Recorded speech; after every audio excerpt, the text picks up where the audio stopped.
Praise Lord. യെശയ്യാ 60 അധ്യായം 1 മുതൽ 3 വരെയുള്ള തിരുവചനം. എഴുന്നേറ്റ് പ്രകാശിക്കുക, നിന്റെ പ്രകാശം വന്നിരിക്കുന്നു, യഹോവയുടെ തേജസ്സും നിന്റെ മേൽ ഉദിച്ചിരിക്കുന്നു. അന്ധകാരം ഭൂമിയെയും കൂരിരുട്ട് ജനതകളെയും മൂടുന്നു. നിന്റെ മേലോ യഹോവ ഉദിക്കും, അവന്റെ തേജസ്സും നിന്റെ മേൽ പ്രത്യക്ഷമാകും.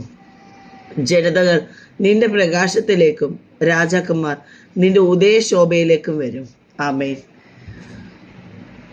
നമുക്ക് ചില പ്രതിസന്ധികളും അല്ലെങ്കിൽ പല പ്രശ്നങ്ങളും വരുമ്പോൾ നമ്മൾ ചിലപ്പോൾ ദൈവത്തെ മറന്നു കളയാറുണ്ട്. അല്ലെങ്കിൽ ദൈവത്തോട് പരാതി പറയും, നീ എനിക്ക് എന്നാൽ ഇങ്ങനെയാണല്ലോ തന്നത്, ഞാൻ പ്രാർത്ഥിച്ചിട്ടും എനിക്ക് ഇങ്ങനെ ഒരു അവസ്ഥയാണല്ലോ തന്നത് എന്ന് പറഞ്ഞ് പലപ്പോഴും നമ്മൾ ദൈവത്തെ കുറ്റപ്പെടുത്താറുണ്ട്. പലപ്പോഴും നമ്മൾ ദൈവത്തെ മറക്കാറുണ്ട്. എങ്കിലും മറക്കാത്ത ഒരു ദൈവം നമ്മോട് കൂടെയുണ്ട്.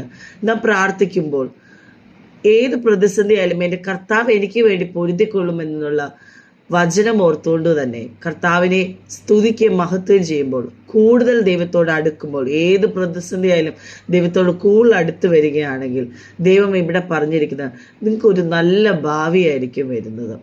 പ്രതിസന്ധി കഴിഞ്ഞിട്ട് ദൈവം തരാൻ പോകുന്നൊരു ഉയരം അല്ലെങ്കിൽ ഭാവി, അത്രയും വലിയൊരു ഭാവി തരുന്നത് നമ്മളെ നോക്കി നമ്മളെ നിന്ദിക്കുന്നവരുടെ മുന്നിൽ നാം അത്രയും ഉയരത്തിലായിരിക്കും. അത് നമ്മൾ ചിലപ്പോൾ വിചാരിക്കുന്നതെല്ലാം അപ്പുറമായിരിക്കും. നിന്നെ നിന്ദിച്ചവരൊക്കെ നിന്റെ കാൽ പിടിച്ച് നമസ്കരിക്കുമെന്ന് പോലും ഈ ഒരു അധ്യായത്തിൽ ദൈവം പറയുന്നുണ്ട്. അപ്പം അത്രയും വലിയ ഉയരത്തിലേക്കായിരിക്കും ദൈവം നമ്മളെ ഉയർത്തുന്നത്. അതാരും കാണാൻ പറ്റാത്തത്ര ഉയരമായിരിക്കും.